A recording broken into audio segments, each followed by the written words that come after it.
भाष्यं यद्यपि पूर्वमेव बहुभिः व्याख्यातः पूर्वं बुधैः तस्मिंस्तेऽपि तथापि मोहमगमन् यद्वादिवै मत्यतः अध्यासैकनिरूपणेन निखिलम् भाष्यार्थमातन्वति स्वात्मानन्दविधायिनी च सुगमा व्याख्यानकेशां मुदे व्याख्यानकेशां मुदे।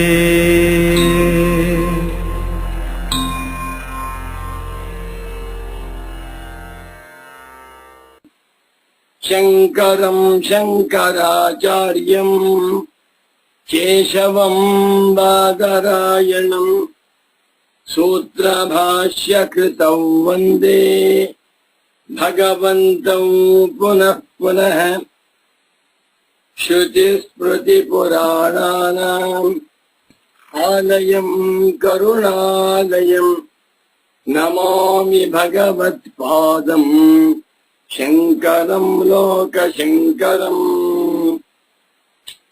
वन्दे तं सच्चिदानन्दम् यतिवर्यं महामतिम् वेद वेदान्तसारज्ञम् सद्गुरुं प्रणतोऽस्म्यहम् श्रीगुरुं प्रणतोऽस्म्यहम्। सदाहं सम्प्रदायज्ञम् संयमीन्द्रं सदाश्रयम् सद्गुरुं सच्चिदानन्दम् सदाचारं समाश्रये। श्रीमच्छंकर भगवत् पूज्यपादमः सद्गुरुभ्यो नमः। श्री श्री सच्चिदानन्देन्द्र सरस्वती सद्गुरुपादुकाभ्यां नमः। नमो नमः सद्गुरुपादुकाभ्याम्। ಸದ್ಗುರು ಭಕ್ತರು ಭಗವದ್ಭಕ್ತರು ಮುಮುಕ್ಷ ಸಾಧಕರು ವೇದಾಂತ ಪ್ರಿಯರು ವೇದಾಂತಿಗಳು ಆಗಿರುವ ಆತ್ಮೀಯ ಪ್ರೇಮಾತ್ಮ ಸ್ವರೂಪಿಗಳಾದ ತಮ್ಮೆಲ್ಲರಿಗೂ ಇಂದಿನ ಸುಪ್ರಭಾತವನ್ನು ಹೇಳುತ್ತಾ, ಇಂದು ಶ್ರೀ ವಿಶ್ವಾವಸುನಾಮ ಸಂವತ್ಸರದಲ್ಲಿ ಉತ್ತರಾಯಣ ವಸಂತ ಋತು ಚೈತ್ರ ಮಾಸ ಕೃಷ್ಣ ಪಕ್ಷ ತ್ರಯೋದಶಿ ಉಪರಿ ಚತುರ್ದಶಿ, ನಾಳೆ ದಿವಸ ಅಮಾವಾಸ್ಯೆ. ಎಷ್ಟು ಬೇಗನೆ ವಿಶ್ವಾವಸುನಾಮ ಸಂವತ್ಸರದಲ್ಲಿ ಒಂದು ತಿಂಗಳು ಚೈತ್ರ ಮಾಸ ಸಂಪನ್ನಗೊಳ್ತಾ ಇದೆ. ತುಂಬಾ ಸಂತೋಷ. 2025ನೇ ಇಸ್ವಿಯಲ್ಲಿ ಏಪ್ರಿಲ್ ಮಾಹೆಯಲ್ಲಿ 26ನೇ ತಾರೀಖಿನ ಶನಿವಾರದ ಸುಪ್ರಭಾತವನ್ನು ತಮ್ಮೆಲ್ಲರಿಗೂ ತಿಳಿಸುತ್ತಾ, ಇಂದಿನ ಸುಗಮ ಪ್ರವಚನ ಕಾರ್ಯಕ್ರಮಕ್ಕೆ ತಮ್ಮೆಲ್ಲರಿಗೂ ಹೃತ್ಪೂರ್ವಕವಾದ ಸುಸ್ವಾಗತ. ಸುಗಮ ಗ್ರಂಥದಲ್ಲಿ 85ನೇ ಪುಟ, ಲಾಸ್ಟ್ ಪ್ಯಾರ, 85ನೇ ಪುಟದಲ್ಲಿ ಕೊನೆ ಪ್ಯಾರ ಓದ್ತಾ ಇದೆ. ಏತಾವತ್ರೋಕ್ತಂ ಏತಾವತ್ ಅತ್ರ ಉಕ್ತಂ. ಇಷ್ಟು ವಿಚಾರವನ್ನ ಇಲ್ಲಿ ಉಕ್ತಂ ಹೇಳಿದಂತೆ ಆಯಿತು. ಏನು? ಅಭ್ಯುಪಗಮ್ಯಾಪಿ ಸರ್ವತ್ರ ವಿಷಯೇ ವಿಷಯಾಂತರಮೇವ ಅಧ್ಯಸ್ಯತೆ ಇತಿ ಭವದುಕ್ತಂ ನಿಯಮಂ ನಾತ್ರ ವಿರೋಧಂ ಪಶ್ಯಾಮಃ. ಗುರುಗಳ ವಾಕ್ಯ ಇದು. ಶಂಕರ ಭಗವತ್ ಪೂಜ್ಯ ಪಾದಾಚಾರ್ಯರು ಪೂರ್ವ ಪಕ್ಷಿಗೆ ಕೊಡುತ್ತಿರುವಂತಹ ಉತ್ತರ ಎಂದು ಪೂಜ್ಯ ಸದ್ಗುರು ಸಚ್ಚಿದಾನಂದೇಂದ್ರ ಸರಸ್ವತಿ ಸ್ವಾಮೀಜಿಯರು ಹೇಳ್ತಾ ಇದ್ದಾರೆ. ನೀನು ಹೇಳಿದಂತೆ ಒಪ್ಪಿಕೊಂಡರೂ ಕೂಡ ಯಾವ ವಿರೋಧವೂ ಇಲ್ಲ. ಏನು? ಸರ್ವತ್ರ ಅಧ್ಯಾಸೆ. ಎಲ್ಲೆಲ್ಲಿ ಅಧ್ಯಾಸ ಅಂತ ಆಗ್ತಾ ಇದೆಯೋ, ಸಣ್ಣ ಅಧ್ಯಾಸವಿರಬಹುದು, ದೊಡ್ಡ ಅಧ್ಯಾಸವಿರಬಹುದು, ಅನಾತ್ಮಾಧ್ಯಾಸವಿರಬಹುದು, ಆತ್ಮಾನಾತ್ಮರ ಅಧ್ಯಾಸವಿರಬಹುದು, ಸರ್ವತ್ರ ಅಧ್ಯಾಸೆ. ಅಧ್ಯಾಸದಲ್ಲಿ ಎಲ್ಲ ಕಡೆಗಳಲ್ಲಿಯೂ ವಿಷಯೇ, ಒಂದು ವಿಷಯದಲ್ಲಿ ವಿಷಯಾಂತರಮೇವ, ಮತ್ತೊಂದು ವಿಷಯವೇ ಅಧ್ಯಾಸ ಮಾಡಲ್ಪಡುತ್ತದೆ. ಅಧಿಷ್ಠಾನವೂ ವಿಷಯವಾಗಿರಬೇಕು, ಆರೋಪ್ಯವೂ ವಿಷಯವಾಗಿರಬೇಕು ಅಂತ ಹೇಳಿದೆಯಲ್ಲ. ಅಧ್ಯಾಸ ಮಾಡಿಕೊಳ್ಳಬೇಕಾದರೆ ಯಾವುದರಲ್ಲಿ ಅಧ್ಯಾಸ ಮಾಡ್ಕೊಳ್ತೇವೆಯೋ ಅದು ವಿಷಯವಾಗಿರಬೇಕು. ಏನೆಂದು ಅಧ್ಯಾಸ ಮಾಡ್ಕೊಳ್ತೇವೆಯೋ ಅದು ವಿಷಯವಾಗಿರಬೇಕು ಎಂದು ಭವದುಕ್ತಂ ಭವತಾ ಮುಕ್ತಂ ಭವತಾ ಪೂರ್ವ ಪಕ್ಷಿಣ, ಪೂರ್ವ ಪಕ್ಷಿಯಾದ ನಿನ್ನಿಂದ ಹೀಗೇನು ಹೇಳಲ್ಪಟ್ಟಿದೆಯೋ ಆ ನಿಯಮವನ್ನ ಅಭ್ಯುಪಗಮ್ಯಾಪಿ ನಾವೊಪ್ಪಿಕೊಂಡರೂ ಕೂಡ ಅತ್ರ ವಿರೋಧಂ ನ ಪಶ್ಯಾಮಃ, ಈ ವಿಷಯದಲ್ಲಿ ಯಾವ ವಿರೋಧವನ್ನು ನಾವು ಕಾಣುತ್ತಿಲ್ಲ. ಮೇ ಇತ್ವಿಸೋ, ಆತ್ಮಾನಾತ್ಮರ ವಿಷಯದಲ್ಲಿಯೂ ಕೂಡ ಆತ್ಮನೂ ವಿಷಯವಾಗಿರಬೇಕು, ಅನಾತ್ಮವೂ ವಿಷಯವಾಗಿರಬೇಕು. ವಿಷಯವಾಗದೆ ಹೋದರೆ ಅಧ್ಯಾಸ ಉಂಟಾಗುವುದಿಲ್ಲವಾದ್ದರಿಂದ ಎತ್ತ ಎತ್ತ ಅಧ್ಯಾಸ ಭವತಿ ತತ್ತ ತತ್ತ ಸರ್ವತ್ರಾಪಿ ಅಧಿಷ್ಠಾನಸ್ಯ ಆರೋಪ್ಯಸ್ಯ ಚ ವಿಷಯತ್ವಮೇವ ಭವತು ಇತಿ ಯದುಕ್ತಂ. ಆ ವಿಷಯದಲ್ಲಿ ಯಾವ ವಿರೋಧವನ್ನು ನಾವು ಕಾಣ್ತಾ ಇಲ್ಲ ಅಂದ್ರು. ಆತ್ಮಾ ಹಿ ವಿಷಯೋಪಿ ಭವತಿ ನತು ಅವಿಷಯೇವ ಅಧ್ಯಾಸಕಾನಿ ಅಪಿ ಇತಿ. ಬ್ಯೂಟಿಫುಲ್, ಎಷ್ಟು ಚೆನ್ನಾಗಿ ಬರೀತಾನೆ ನೋಡಿ. ಆತ್ಮ ಹಿ ಏಕೆಂದರೆ ಆತ್ಮನು ವಿಷಯೋಪಿ ಭವತಿ, ವಿಷಯವೂ ಆಗಿರುತ್ತಾನೆ. ಅಧ್ಯಾಸ ಕಾಲದಲ್ಲಿ ಆತ್ಮನು ವಿಷಯನಲ್ಲ ಎಂದು ನಾವು ಹೇಳುವುದಿಲ್ಲ. ಹಿ ಏಕೆಂದರೆ ಆತ್ಮ ಪ್ರತ್ಯಗಾತ್ಮನು ವಿಷಯ ಅಪಿ ಭವತಿ, ಅವನ ಸ್ವತಃ ವಿಷಯಿ, ವಿಷಯಿಯಾಗಿದ್ದರೂ ಕೂಡ ಅಧ್ಯಾಸ ಕಾಲದಲ್ಲಿ ವಿಷಯ ಅಪಿ ವಿಷಯವೂ ಆಗುತ್ತಾನೆ. ನತು ಅವಿಷಯೇವ ಅಧ್ಯಾಸ ಕಾಲೇ, ಅಧ್ಯಾಸ ಕಾಲದಲ್ಲಿ ಆತ್ಮನು ವಿಷಯವಲ್ಲ, ವಿಷಯವಾಗುವುದಿಲ್ಲ ಎನ್ನುವುದು ಇಲ್ಲ. ಸರಿ, ಇಷ್ಟ ಆಯ್ತು. ಮುಂದಕ್ಕೆ ಕೊಡ್ತೇನೆ. 21ನೇ ಖಂಡ. ಏಕವಿಂಶತಿ ಖಂಡ ಏಕವಿಂಶತಿ ಭಾಗ. ಆತ್ಮನಃ ಪ್ರಸಿದ್ಧೇರೇವ ಅಲಂ ಅಧ್ಯಾಸ ನಿರ್ವಾಹಾಯ. ಎಷ್ಟು ಚೆನ್ನಾಗಿ ಬರೀತಾ ಇದ್ದಾರೆ, ಯಾರು ಹೇಳ್ತಾರೆ? ಇಂಪಾಸಿಬಲ್. ಹರಿಹರ ಬ್ರಹ್ಮರೇ ಬಂದರೂ ಕೂಡ ಅಧ್ಯಾಸ ಭಾಷ್ಯವನ್ನ ಇಷ್ಟು ದೀರ್ಘವಾಗಿ, ಇಷ್ಟು ಆಳವಾಗಿ, ಇಷ್ಟು ಸ್ಪಷ್ಟವಾಗಿ, ಇಷ್ಟು ಸುಂದರವಾಗಿ ಖಂಡಿತ ತಿಳಿಸಲಾರರು. ಅಷ್ಟು ಚೆನ್ನಾಗಿದೆ ನೋಡಿ. ಈ ಅಧ್ಯಾಸ ಭಾಷ್ಯ 3 ಪುಟ ಇದೆ.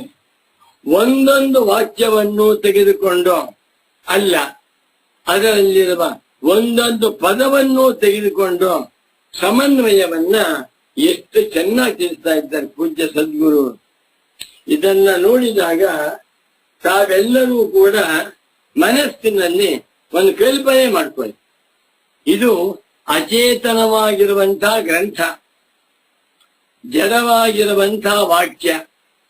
ಅಚೇತನವಾದ ಗ್ರಂಥದಲ್ಲಿ ಜಡವಾದ ವಾಕ್ಯಗಳಿಂದ ಅಧ್ಯಾಸ ಭಾಷ್ಯದ ಆಳವನ್ನ, ಅದರ ಮರ್ಮವನ್ನ ಪೂಜ್ಯ ಸದ್ಗುರುಗಳು ಬರೆದಿದ್ದಾರೆ ಅಂತಾದರೆ ಜೀವಂತರಾಗಿರುವ ಲೇಖಕರಾದ ಪರಮ ಪೂಜ್ಯ ಸಚ್ಚಿದಾನಂದೇಂದ್ರ ಸರಸ್ವತಿ ಸ್ವಾಮೀಜಿಯವರು ಅವರ ಪ್ರಿಯ ಶಿಷ್ಯರಾದ ಸುಬ್ರಾಯ ಶರ್ಮರಿಗೆ, ರಾಜುವಿಗೆ, ಮುಗುವಿಗೆ ಎಷ್ಟು ಚೆನ್ನಾಗಿ ಅಧ್ಯಾಸ ಭಾಷ್ಯವನ್ನ ಪಾಠ ಮಾಡಿರಬಹುದು ನೀವೇ ಹೋಗೋಣ. ಶಾಂಕರ ಬ್ರಹ್ಮಸೂತ್ರ ಭಾಷ್ಯವನ್ನ ಅಧ್ಯಯನ ಮಾಡುವಾಗ, ಶಿಷ್ಯರಿಗೆ ಪಾಠ ಮಾಡುವಾಗ ಅಬ್ಬಾ ಎಷ್ಟು ಚೆನ್ನಾಗಿದೆ, ಎಷ್ಟು ಸುಂದರವಾಗಿ ಶಂಕರಾಚಾರ್ಯರು ಭಾಷ್ಯ ಬರೆದಿದ್ದಾರೆ ಸಂತೋಷ ಪಡ್ತೇವೆ. ಆ ಸಮಯದಲ್ಲಿ ಪ್ರತ್ಯಕ್ಷ ಶಂಕರರೇ ಬಂದ್ಬಿಟ್ರೆ, ಅವರೇ ಪಾಠ ಮಾಡ್ತಾ ಇದ್ದಾರೆ ಅಂದ್ರೆ ಅದರ ಮಜಾ, ಅದರ ಮಹಿಮೆ ಅದ್ಭುತ. ಆಗಿದೆ ಗುರುಗಳ ಆತ್ಮನಃ ಪ್ರಸಿದ್ಧೇರೇವ ಅಲಂ ಅಧ್ಯಾಸ ನಿರ್ವಾಹಾಯ ಆತ್ಮಾನಾತ್ಮರಿಗೆ ಅಧ್ಯಾಸವಾಗಿದೆ ಅಂತ ನಾವು ಹೇಳುವಾಗ ಅಧ್ಯಾಸವನ್ನ ನಿರ್ವಾಹ ಉಂಟು ಮಾಡಬೇಕು. ಇವಾಗ ಅಧ್ಯಾಸವಾಗಿದೆ ಎನ್ನುವುದನ್ನು ಎಸ್ಟಾಬ್ಲಿಷ್ ಮಾಡ್ತಾ ಇದ್ದಾರೆ. ಎಸ್ಟಾಬ್ಲಿಷ್ ಮಾಡುವುದಕ್ಕೆ, ನಿರ್ವಾಹಕ್ಕೆ ಆತ್ಮನು ಪ್ರಸಿದ್ಧೇರೇವ ಪ್ರಸಿದ್ಧನಾಗಿರುವುದರಿಂದಲೇ ಸಾಕು. ಆತ್ಮನು ಪ್ರಸಿದ್ಧನಾಗಿದ್ದಾನೆ, ಇಷ್ಟೇ ಸಾಕು ನಮಗೆ. ಆತ್ಮನು ಪ್ರಸಿದ್ಧನಾಗಿರುವುದರಿಂದಲೇ ಅಧ್ಯಾಸವನ್ನ ನಾವು ಸಿದ್ಧ ಮಾಡುವುದಕ್ಕೆ ಅಲಂ ಸಾಕು. ಇನ್ನೇನು ಬೇಡ. ಆತ್ಮ ಪ್ರಸಿದ್ಧನಾಗಿದ್ದಾನೋ ಇಲ್ವೋ? ಪ್ರಸಿದ್ಧನಾಗಿದ್ದ ಸಾಕು. ಆತ್ಮನು ಪ್ರಸಿದ್ಧನಾಗಿರುವುದರಿಂದಲೇ ಇಷ್ಟೇ ನಮಗೆ ಸಾಕು ಅಧ್ಯಾಸ ಸ್ವರೂಪವನ್ನ ಎಸ್ಟಾಬ್ಲಿಷ್ ಮಾಡುವುದಕ್ಕೆ. ಅಧ್ಯಾಸ ನಿರ್ವಾಹಾಯ ಆತ್ಮನಃ ಪ್ರಸಿದ್ಧೇ ಇತ್ಯೇವ ಅಲಂ ಅಷ್ಟೇ ಸಾಕು. ಇದು ಹೆಡ್ಡಿಂಗು. ಒಳ್ಳೆ ಪಾಠಕ್ರಮದಲ್ಲಿ ಪೂಜ್ಯ ಸದ್ಗುರುನವರು ಟೀಚರ್ ಆಗಿದ್ರವರು ಅನೇಕ ವರ್ಷಗಳ ಕಾಲ, 30-40 ವರ್ಷ. ಆ ಟೀಚಿಂಗ್ ಸಾಮರ್ಥ್ಯ, ದಿ ಆರ್ಟ್ ಆಫ್ ಟೀಚಿಂಗ್ ಅನ್ನುವಂತಹದ್ದು ಗುರುಗಳಿಗೆ ಸಿದ್ಧ ಹಸ್ತವಾಗಿಬಿಟ್ಟಿದೆ. ಎಷ್ಟು ಜನ ಬಂದಿದೆ ರಾಮರಾವ್ ಆಶ್ಚರ್ಯ ಮಾಡ್ತೇನೆ. ಒಂದು ಹೆಡ್ಡಿಂಗು, ಅದು ಆಂಟಿಕ್ಕು, ಅದಕ್ಕೆ ನಂಬರು, ಆನಂತರ ವಿವರಣೆ. ನೀವು ಸದ್ಗುರು ಸಚ್ಚಿದಾನಂದೇಂದ್ರ ಸರಸ್ವತಿ ಸ್ವಾಮಿಗಳವರ ಯಾವುದೇ ಗ್ರಂಥವನ್ನ ನೋಡಿ, ಮಾಂಡೂಕ್ಯ ರತಿ ವಿವೃತ್ತಿ ಇರಬಹುದು, ಪ್ರಕ್ರಿಯಾ ಪ್ರತ್ಯವಿಜ್ಞಾ ಇರಬಹುದು, ಅಥವಾ ಸುಗಮ ಇರಬಹುದು, ಕ್ಲೇಶಾಪಹರಣಿ, ಯಾವುದೇ ಸಂಸ್ಕೃತ ಗ್ರಂಥವನ್ನ ತೆಗೆದುಕೊಂಡರೂ ಎಂಥವರಿಗೂ ಸರಳವಾಗಿ ಅರ್ಥವಾಗಬೇಕು. ನನಗೆ ಅರ್ಥವಾಗಲಿಲ್ಲ ಎನ್ನುವಂತಹ ದೋಷ ಇರಬಾರದು. ಅಷ್ಟು ಸೊಗಸಾಗಿ ಬರೀತಾ ಇದ್ದಾನೆ. ಇಂಥ ಪೂಜ್ಯ ಸದ್ಗುರು ಸಚ್ಚಿದಾನಂದೇಂದ್ರ ಸರಸ್ವತಿ ಸ್ವಾಮಿಗಳವರಿಗೆ ನಾವೇನ್ ಕೊಡಬಹುದು ಸ್ವಾಮಿ? ನಮಸ್ಕಾರ. ನಮ್ಮ ಮುಕ್ತಿಂ ವಿಧೇಮ ಆತ್ಮನಃ ಪ್ರಸಿದ್ಧೇರೇವ. ಆತ್ಮನು ಪ್ರಸಿದ್ಧನಾಗಿರುವುದರಿಂದಲೇ ಅಧ್ಯಾಸ ನಿರ್ವಾಹಾಯ ಅಧ್ಯಾಸವನ್ನ ನಿರ್ವಾಹ ಮಾಡುವ ಸಿದ್ಧ ಮಾಡುವುದಕ್ಕೆ ಸಾಕು. ಮುಂದುವತ್ತೆ ನೋಡಿ. ಈಗ ಅಧ್ಯಾಸೇ ಸಂಭಾವನಾ ಯುಕ್ತ್ಯಂತರಮಾಹ ಅಪರೋಕ್ಷತ್ವಾಚ್ಚ ಪ್ರತ್ಯಗಾತ್ಮ ಪ್ರಸಿದ್ಧೇ ಇತಿ. ಅಧ್ಯಾಸೆ, ಅಧ್ಯಾಸದಲ್ಲಿ ಸಂಭಾವನಾ ಯುಕ್ತ್ಯಂತರಂ, ಇನ್ನೊಂದು ಸಂಭಾವನಾ ಯುಕ್ತಿಯನ್ನು ಹೇಳ್ತಾ ಇದ್ದಾರೆ. ಆತ್ಮಾನಾತ್ಮರಿಗೆ ಅಧ್ಯಾಸವಾಗಿದೆ ಎನ್ನುವುದಕ್ಕೆ ಯುಕ್ತಿಯಂತರಂ, ಅನ್ಯ ಯುಕ್ತಿ ಯುಕ್ತ್ಯಂತರಂ, ಮತ್ತೊಂದು ಯುಕ್ತಿನ ಸಂಭಾವ ಹೀಗಾಗಿದೆಯಲ್ಲ, ಹೀಗಾಗಿರಬಹುದಾದ್ದರಿಂದ ಆತ್ಮನಲ್ಲಿ ಅಧ್ಯಾಸವಾಗಿರಬಹುದು ಎಂದು ಸಂಭಾವನಾ ಯುಕ್ತಿಯನ್ನು ಹೇಳ್ತಾ ಇದ್ದಾರೆ. ಯುಕ್ತಿ ಹೇತು ಏನಂತ? ಅಪರೋಕ್ಷತ್ವಾಚ್ಚ ಪ್ರತ್ಯಗಾತ್ಮ ಪ್ರಸಿದ್ಧೇ. ಬ್ಯೂಟಿಫುಲ್ ಶಾಂಕರ ಭಾಷ್ಯ ಇದು. ಇದು ಸ್ವಾಮಿಗಳ ವಾಕ್ಯವಲ್ಲ, ಶಂಕರರ ವಾಕ್ಯ. ಅಪರೋಕ್ಷತ್ವಾಚ್ಚ ಪ್ರತ್ಯಗಾತ್ಮ ಪ್ರಸಿದ್ಧೇ. ಪ್ರತ್ಯಗಾತ್ಮನ ಪ್ರಸಿದ್ಧಿಯು ಅಪರೋಕ್ಷವಾಗಿರುವುದರಿಂದ, ಅಂದರೆ ಎಲ್ಲರ ಅನುಭವದಲ್ಲೂ ಇರುವುದರಿಂದ ಆತ್ಮನಲ್ಲಿ ಅಧ್ಯಾಸವಾಗಬಹುದು. ಅದು ಶಾಂಕರ ಭಾಷ್ಯ ವಾಕ್ಯ. ಅದಕ್ಕೆ ಗುರುಗಳ ಇಂಟ್ರೊಡಕ್ಷನ್ ಏನು? ಅತ್ರ ಭಗವಾನ್ ಶಂಕರ ಅಧ್ಯಾಸ ವಿಷಯೇ ಸಂಭಾವನಾ ಯುತ್ಯಂತರ ಮಾಹ ಎನ್ನುವಂತಹದ್ದು ಗುರುಗಳ ಬಗ್ಗತೆ. ಈಗ ಅಯಂ ಅಭಿಸಂಧಿ, ಅಭಿಸಂಧಿ ಶಬ್ದ ಪುಲ್ಲಿಂಗ. ಅಯಂ ಅಭಿಸಂಧಿ, ಇಷ್ಟು ಅಭಿಪ್ರಾಯ. ಅಭಿಸಂಧಿ ಅಭಿಸಂಧಿ ಆಶಯ ಅಭಿಪ್ರಾಯ ಎಲ್ಲವನ್ನೇ ಶಂಕರ ಭಗವತ್ ಪೂಜ್ಯ ಪಾದಾಚಾರ್ಯರ ಮನಸ್ಸಿನಲ್ಲಿ ಅಪರೋಚ್ಯತ್ವಾಚ್ಯ ಪ್ರತ್ಯಗಾತ್ಮ ಪ್ರಸಿದ್ಧೇ ಎನ್ನುವ ವಾಕ್ಯವನ್ನ ಬರೆಯುವಾಗ ಇದ್ದಂಥ ಅಭಿಪ್ರಾಯವಿದೆ. ಅಯಂ ಅಭಿಸಂಧಿ ಈ ಧೈರ್ಯವಾಗಿ ಬರೀಬೇಕಾದ್ರೆ ಅವರು ಶಂಕರಾಚಾರ್ಯರೇ ಆಗಿರಬೇಕಲ್ವೇ? ಏನ್ ತಾತ್ಪರ್ಯ? ಅಧಿಷ್ಠಾನಸ್ಯ ಆರೋಪ್ಯಸ್ಯ ವಾ ವಿಷಯತ್ವಂ ನ ವ್ಯಸನಿತಯಾ ರೋಚಯತೆ ಭವಾನಪಿ. ಭವಾನಪಿ ಪೂರ್ವಪಕ್ಷಿ ಅಪಿ. ಯಾರು ಹೇಳ್ತಾ ಇದ್ದಾರೆ? ಶಂಕರಾಚಾರ್ಯರು ಹೇಳ್ತಾ ಇದ್ದಾರೆ ಅಂತ ಸಚ್ಚಿದಾನಂದೇಂದ್ರ ಸರಸ್ವತಿ ಸ್ವಾಮಿಗಳು ಹೇಳ್ತಾ ಇದ್ದಾರೆ.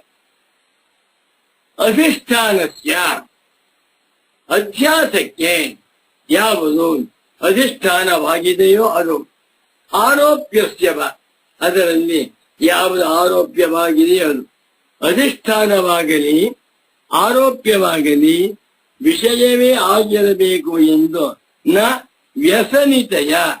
ವ್ಯಸನಿ ಎಂದು ತಾತ್ಪರ್ಯ ಹಠ. ಹಠದಿಂದ ಭವಾನಪಿ ನ ರೋಚಯತೆ, ನೀನು ಇಷ್ಟಪಡ್ತಾ ಇಲ್ಲ. ನಮಗೆ ಗೊತ್ತು ನೋಡಪ್ಪ, ನೀನು ಒಂದು ಮಾತು ಹೇಳಿದೆ, ಏನಂತ? ಆತ್ಮನು ಅವಿಹೀನಾಗಿರುವುದರಿಂದ ಕಥಂ ಪುನಃ ಅಧ್ಯಾಸ ಅಂತ ಹೇಳಿದೆಯಲ್ಲ, ಅದರ ತಾತ್ಪರ್ಯವೇನು ಅಂದ್ರೆ ಅಧಿಷ್ಠಾನವು ಆರೋಪ್ಯವು ಎರಡೂ ಕೂಡ ವಿಷಯವೇ ಆಗಿರಬೇಕು ಎಂದು ನೀನು ಹಠ ಮಾಡುತ್ತಿಲ್ಲ ಅಂತ ನಮಗೆ ಗೊತ್ತು. ಭವಾನಪಿ ನರೋಚಯತೆ, ನೀನು ಕೂಡ ಇಷ್ಟಪಡುತ್ತಿಲ್ಲ. ಕಿಂತು ನಿನ್ನ ಅಭಿಪ್ರಾಯವೇನೆಂದರೆ ವಿಷಯತ್ವಮಂತರೇಣ ಕಸ್ಯಚಿದಪಿ ವಸ್ತುನಃ ಅಪ್ರಸಿದ್ಧೇ ಪ್ರಸಿದ್ಧಿಮಂತರೇಣ ಚ ಅಧ್ಯಾಸ ನಿರ್ವಾಹಾಭಾವಾತ್ ತದರ್ಥಂ ವಿಷಯತ್ವಂ ತಯೋಃ ಅಪೇಕ್ಷ್ಯತೆ ಇತ್ಯಭಿಪ್ರಾಯೋ ಭವತಃ. ಭವತಃ ನಿನಗೆ, ಯಾರು ನೀವು? ಪೂರ್ವಪಕ್ಷಿ. ಶಂಕರಾಚಾರ್ಯರು ಪೂರ್ವ ಪಕ್ಷಿಗೆ ಹೀಗೆಂದು ಹೇಳಿದ್ದಾರೆ ಅಂತ ಪರಮ ಪೂಜ್ಯ ಸಚ್ಚಿದಾನಂದೇಂದ್ರ ಸರಸ್ವತಿ ಸ್ವಾಮಿಗಳವರು ಬರೀತಾ ಇದ್ದಾರೆ. ಏನು? ಕಿಂತು ಈಗ ಅಧಿಷ್ಠಾನವು ಆರೋಪ್ಯವು ವಿಷಯವೇ ಆಗಿರಬೇಕು ಎಂದು ನೀನೇನು ಹಠ ಮಾಡ್ತಾನೆ ಹೇಳ್ತಾ ಇಲ್ಲ. ಮತ್ತೇನೆಂದರೆ ವಿಷಯತ್ವ ಮಂತರೇನ, ವಿಷಯತ್ವವನ್ನು ಹೊಂದದೆ ಹೋದರೆ, ವಸ್ತುವು ವಿಷಯವಾಗದೆ ಹೋದರೆ ನ ಕಶ್ಚಿತ್ ವಸ್ತುನಃ ಯಾವುದೇ ವಸ್ತುವು ಕೂಡ ಅಪ್ರಸಿದ್ಧೇ ಪ್ರಸಿದ್ಧಿಯಾಗದಿರುವುದರಿಂದ. ಒಂದು ನೋಡಿ, ವಸ್ತುನಃ ವಿಷಯತ್ವ ಮಂತರೇಣ ಅಪ್ರಸಿದ್ಧೆ. ಯಾವುದೇ ವಸ್ತು ಲೋಕದಲ್ಲಿ ಪ್ರಸಿದ್ಧವಾಗಿರಬೇಕಾದ್ರೂ ವಿಷಯವಾಗದೆ ಹೋದರೆ ಪ್ರಸಿದ್ಧಿ ಆಗ್ತಾ ಇಲ್ಲ. ಒಂದು. ಎರಡನೇದು ಪ್ರಸಿದ್ಧಿ ಮಂತರೇಣ, ಪ್ರಸಿದ್ಧಿ ಇಲ್ಲದೆ ಹೋದರೆ ಅಧ್ಯಾಸ ನಿರ್ವಾಹ ಭಾವ, ಅಧ್ಯಾಸವನ್ನ ಮಾಡಿಕೊಳ್ಳುವುದಕ್ಕೆ ಸಾಧ್ಯವಿಲ್ಲದ್ದರಿಂದ ತದರ್ಥಂ ಅದಕ್ಕೋಸ್ಕರವಾಗಿ ವಿಷಯತ್ವಂ ತಯೋಃ ಅಪೇಕ್ಷತೆ. ತಯೋಃ ಅಧಿಷ್ಠಾನ ಆರೋಪ್ಯಯೋಃ, ಅಧಿಷ್ಠಾನವನ್ನು ಆರೋಪ್ಯವನ್ನು ಕೂಡ ನೀನು ವಿಷಯವಾಗಿರ್ಬೇಕು ಅಂತ ಹೇಳ್ತಾ ಇದೆಯಲ್ವಾ? ಹೌದು, ನಮಗೆ ವಿಷಯವೇ ಆಗಿರಬೇಕು ಅಂತ ಹೇಳಿಲ್ಲ. ಯಾವುದು ಪ್ರಸಿದ್ಧವಾಗಿಲ್ಲವೋ ಅದು ವಿಷಯವಲ್ಲ. ವಿಷಯವಲ್ಲ ಅಂತ ಪ್ರಸಿದ್ಧವಾಗಿರುವುದಿಲ್ಲ. ಪ್ರಸಿದ್ಧವೇ ಆಗಿಲ್ಲ ಅಂತಂದ್ರೆ ಅಂಥ ವಸ್ತುವಿನಲ್ಲಿ ಅಧ್ಯಾಸವಾಗಲಿ, ಅಂಥ ವಸ್ತುವಿನಲ್ಲಿ ಆರೋಪ್ಯದ ಅಧ್ಯಾಸವಾಗಲಿ ಸಾಧ್ಯವಿಲ್ಲ ಅಂತ ನಿನ್ನ ಅಭಿಪ್ರಾಯ ಅಲ್ವೇನಪ್ಪ? ಹೌದು, ನಾ ಮುಡ್ಕ ಬರ್ತಾ ಇದ್ವಿ. ಮತ್ತೊಮ್ಮೆ ಓದ್ತೀನಿ ನೋಡಿ. ಕಸ್ಯಚಿದಪಿ ವಸ್ತುನಃ ವಿಷಯತ್ವ ಮಂತರೇಣ ಅಪ್ರಸಿದ್ಧೇ. ಯಾವುದೇ ಒಂದು ವಸ್ತು ವಿಷಯ ಅಂತಾಗದೆ ಹೋದರೆ ಪ್ರಸಿದ್ಧಿಯಾಗಿಲ್ಲ ಅಂತ ಅರ್ಥ. ಪ್ರಸಿದ್ಧಿ ಮಂತರೇಣ, ಪ್ರಸಿದ್ಧಿಯಾಗಿಲ್ಲ ಅಂದ್ರೆ ಅದು ಅಧ್ಯಾಸಕ್ಕೆ ಅರ್ಹವಾಗುವುದಿಲ್ಲ ಅಂತ ಅಭಿಪ್ರಾಯ. ಆದ್ದರಿಂದಲೇ ವಿಷಯ ಅಧಿಷ್ಠಾನವೂ ವಿಷಯವಾಗಿರ್ಬೇಕು, ಆರೋಪ್ಯವೂ ವಿಷಯವಾಗಿರ್ಬೇಕು ಅಂತ ನಿನ್ನ ಅಭಿಪ್ರಾಯವಲ್ವೇ? ಹೌದು. ತತ್ರ ಈಗ ಪ್ರಶ್ನೆ ತುಂಬಾ ಚೆನ್ನಾಗಿದೆ. ಪ್ರಸಿದ್ಧಿ ಅಂದ್ರೇನು? ಪ್ರಸಿದ್ಧಿ ಇಲ್ಲದೆ ಹೋದರೆ ಅಧ್ಯಾಸವಾಗಲಿಕ್ಕೆ ಸಾಧ್ಯವಿಲ್ಲ. ವಿಷಯವಾಗದೆ ಹೋದರೆ ಪ್ರಸಿದ್ಧಿ ಇಲ್ಲ. ಅದು ಪ್ರಸಿದ್ಧಿ ಅಂದ್ರೇನು? It is well known, it is very famous ಅಂತ ಹೇಳ್ತೇವೆ. ಆ ವೆಲ್ ನೋನ್ ಫೇಮಸ್ ಅನ್ನುವ ಮಾತಿಗೆ ಅರ್ಥವೇನು? ತತ್ರ ಈಗ ಪ್ರಸಿದ್ಧಿರೇವ ಕೀದೃಶಿ, ಇದು ಪ್ರಸಿದ್ಧವಾಗಿಲ್ಲ ಅನ್ಬೇಕ. ಪ್ರಸಿದ್ಧಿ ಅಂದ್ರೇನು ನೋಡಿ, ನಮ್ಮೂರಿನಲ್ಲಿ ಮೊಬೈಲ್ ಅನ್ನುವಂತ ಪ್ರಸಿದ್ಧಿಯಾಗಿಲ್ಲ ಅಂತ ಒಬ್ಬ. ನಿಮ್ಮಲ್ಲಿ ಮೊಬೈಲ್ ಇದೆಯಾ ಅಂತ ಕೇಳಿದ್ವಿ ಹಳ್ಳಿಯಲ್ಲಿ. ನಮ್ಗೆ ಗೊತ್ತಿಲ್ಲ ಸರ್, ನಮ್ಮ ಊರಿನಲ್ಲಿ ಒಂದು 10 ಮನೆ ಇದೆ. ನಮ್ ಯಾರಿಗೂ ಕೂಡ ಮೊಬೈಲ್ ಅನ್ನುವಂತಹ ಶಬ್ದ ಪ್ರಸಿದ್ಧಿ ಇಲ್ಲ ಅನ್ಬೇಕ. ಬೇರೆ ಕಡೆ ಪ್ರಸಿದ್ಧವಾಗಿದೆ. ನಾವು ಹೇಳ್ತೇವೆ ಹಳ್ಳಿಯಲ್ಲಿರುವಂತ ಯಾವುದೋ ಒಂದು ಸೊಪ್ಪು, ನಕೋಟ ಸೊಪ್ಪು ಅಂತ ಹೇಳ್ತೇವೆ. ನಕೋಟ ಸೊಪ್ಪು ಎನ್ನುವಂತಹದ್ದು ಬೆಂಗಳೂರಿನಲ್ಲಿ ಪ್ರಸಿದ್ಧವಾಗಿಲ್ಲ, ಹಳ್ಳಿ ಪ್ರಸಿದ್ಧವಾಗಿದೆ. ಪ್ರಸಿದ್ಧಿ ಎನ್ನುವ ಮಾತಿಗೆ ಅರ್ಥವೇನೋ? ಬಹಳ ಚೆನ್ನಾಗಿದೆ. ತತ್ರ ಪ್ರಸಿದ್ಧಿರೇವ ನಾಮ ಕೀದೃಶಿ, ಇದು ಪ್ರಸಿದ್ಧವಾಗಿರ್ಬೇಕು, ಪ್ರಸಿದ್ಧವಾಗಿಲ್ಲ, ಪ್ರಸಿದ್ಧವಾಗಿದೆ ಅಂತ ಹೇಳ್ತಾ ಇದೆಯಲ್ಲ. ಪ್ರಸಿದ್ಧಿ ಎನ್ನುವ ಮಾತು ಏನರ್ಥ? ಪ್ರಸಿದ್ಧಿರೇವ ಕೀದೃಶಿ ಸಮಭೀಷ್ಟ. ಸಮ ಪೂರ್ವ ಪಕ್ಷಿಯೇ, ನಿನಗೆ ಪ್ರಸಿದ್ಧಿ ಎನ್ನುವಾಗ ಕೀದೃಶಿ ಸಮಭೀಷ್ಟ, ಎಂಥ ಪ್ರಸಿದ್ಧಿ ಇಷ್ಟವಾಗಿದೆ? ವಾಟ್ ಟೈಪ್ ಆಫ್ ಪ್ರಸಿದ್ಧಿ ಯು ಇಂಟೆಂಡ್? ಅನ್ವಯ ನೋಡ್ಕೊಳ್ಳಿ. ಪ್ರಸಿದ್ಧಿ ಇತ್ಯತ್ರ ಕೀದೃಶಿ ಪ್ರಸಿದ್ಧಿ ಸಮಭೀಷ್ಟ. ಪ್ರಸಿದ್ಧಿಯಲ್ಲಿ 10 ತರಹ ಇದೆ. ಇತಿ ವಕ್ತವ್ಯಂ ಎನ್ನುವುದನ್ನ ನೀನು ಪೂರ್ವ ಪಕ್ಷಿಯಾದ ನೀನು ಹೇಳಬೇಕು. ಈಗ ಇಷ್ಟ ಇದು ಏಕಾಗ್ರತೆಯಿಂದ ಸ್ಟಡಿ ಮಾಡಬೇಕು.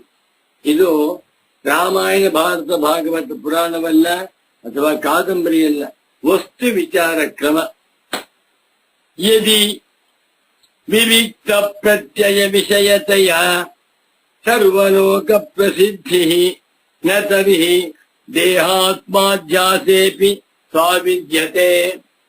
ಪ್ರಸಿದ್ಧಿ ಎನ್ನುವ ಮಾತಿಗೆ ವಿವಿಕ್ತ ಪ್ರತ್ಯಯ ವಿಷಯತೆಯ, ವಿವಿಕ್ತ ಬಿಡಿ ಬಿಡಿಯಾಗಿರುವ ಪ್ರತ್ಯಯ ಅರಿವಿಗೆ ವಿಷಯವಾಗಿರಬೇಕು. ಪ್ರಸಿದ್ಧಿ ಎಂದೇನು? ಒಂದು ಪ್ರಸಿದ್ಧಿ ಶಬ್ದ, ಒಂದು ವಸ್ತು ಹೇಳಿದ, ಅದನ್ನು ಕೇಳಿದಾಗ ನನ್ನ ಮನಸ್ಸಿನಲ್ಲಿ ಬಿಡಿ ಬಿಡಿಯಾಗಿರುವಂತಹ ತಿಳುವಳಿಕೆ, ಅದಕ್ಕೆ ವಿಷಯವಾಗಿದ್ದರೆ ಮಾತ್ರ ಅದನ್ನ ನಾವು ಲೋಕ ಪ್ರಸಿದ್ಧಿ ಅಂತ ಹೇಳುತ್ತೇವೆ ಅಂತೇನು ಹೇಳಿದ್ದಾರೆ ಹೇಳುವುದ. ಈಗ ಪುಸ್ತಕ ಅಂತ ಹೇಳಿದೆ. ಪುಸ್ತಕ ಅಂತಂದ್ರೆ ನಾವು ಕಾನ್ಸೆಪ್ಟ್, ಪುಸ್ತಕ ಅಲ್ಲಿ ಶಬ್ದ ನೋಡ. ಪುಸ್ತಕ ಅಂದ ಕೂಡಲೇ ಹಾಳೆಗಳಿಂದ ಕೂಡಿರುವಂತ ಒಂದು ಗ್ರಂಥ. ನಮ್ಮ ಮನೆಯಲ್ಲಿ ಒಂದು ಶಾಲಿದೆ ಅಂದ್ರೆ ಶಾಲನ್ ಕೂಡಲೇ ನಮಗೆ ವಿವಿಕ್ತ ಶಬ್ದ ಪ್ರತ್ಯಯ, ಆ ಬಿಡಿ ಬಿಡಿಯಾಗಿ ಒಂದೊಂದು ಪ್ರತ್ಯಯಕ್ಕೂ ವಿಷಯವಾಗಿ ತೋರ್ತಾ ಇದೆ. ಹಾಗಿರ್ಬೇಕು ಅಂತ ಹೇಳುವುದಾದರೆ ಅದು ಸಾಧ್ಯವೇ ಇಲ್ಲ. ವಿವಿಕ್ತ ಪ್ರತ್ಯಯ ವಿಷಯತೆಯ, ಬಿಡಿ ಬಿಡಿಯಾಗಿರುವಂತಹ ಪ್ರತ್ಯಯಕ್ಕೆ ವಿಷಯವಾಗಿರುವುದಕ್ಕೆ ಸರ್ವಲೋಕ ಪ್ರಸಿದ್ಧಿ ಅಂತ ಹೆಸರು ಅಂತೇನು ಹೇಳಿದರೆ, ಇದು ದೇಹಾತ್ಮಾಧ್ಯಾಸದಲ್ಲಿಯೂ ಇಲ್ಲ. ಶ್ರೀರಾಮಚಂದ್ರ ದೇಹವನ್ನ ನಾನು ಅಂತ ಮಾಡ್ಕೊಂಡಿದ್ದೇವೆ. ಈ ಅಧ್ಯಾಸದಲ್ಲಿ ನೀನ್ ಹೇಳುವಂತೆ ವಿವಿಕ್ತ ಪ್ರತ್ಯಯ ವಿಷಯತ್ವವು ಇಲ್ಲವೇ ಇಲ್ಲ. ಯಾಕೆ ನೋಡಿ ಎಷ್ಟು ಆಳವಾಗಿದೆ. ಆ ಪ್ರಸಿದ್ಧಿಯು ಸಾತರಿ ಹಾಗಾದರೆ ದೇಹಾತ್ಮಾಧ್ಯಾಸೇಪಿ ಎಲ್ಲ ಅಜ್ಞಾನಿಗಳು ದೇಹವನ್ನೇ ನಾನು ಅಂತ ಮಾಡಿಕೊಂಡು ವ್ಯವಹಾರ ಮಾಡ್ತಾ ಇದ್ದಾರೆ. ದೇಹಾಧ್ಯಾಸದಲ್ಲಿ ಲೋಕ ಪ್ರಸಿದ್ಧಿ ಎನ್ನುವಂತಹದ್ದು ಸರ್ವಲೋಕ ಪ್ರಸಿದ್ಧಿ ಎನ್ನುವಂತಹದ್ದಿಲ್ಲ.